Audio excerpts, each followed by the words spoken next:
ಗುಲ್ಬರ್ಗಾದಲ್ಲಿ 12 ವರ್ಷದ ಬಾಲಕ ಸನ್ಯಾಸ ದೀಕ್ಷೆ ಸ್ವೀಕರಿಸಲು ಸಜ್ಜಾಗಿದ್ದಾನೆ. ಉದ್ಯಮಿ ಅಶೋಕ್ ಪಾರಸ್ಮಲ್ ಶೇಠ್ಯ ಅವರ ಮೊಮ್ಮಗ ಮುಂಬೈ ಮೂಲದ 12 ವರ್ಷದ ಖ್ವಾಯ್ಸ್ಗೆ ಸನ್ಯಾಸ ದೀಕ್ಷೆ ನೀಡಲಾಗ್ತಿದೆ.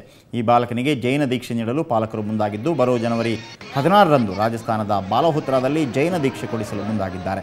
ಶ್ವೇತಾಂಬರ ತೇರಾ ಪಂಥದ ಆಚಾರ್ಯರಾದ ಮಹಾಶ್ರಮಣಜಿ ಮಹಾರಾಜರಿಂದ ಈ ಬಾಲಕ ಸನ್ಯಾಸ ದೀಕ್ಷೆ ಪಡೆದುಕೊಳ್ಳಲಿದ್ದಾನೆ.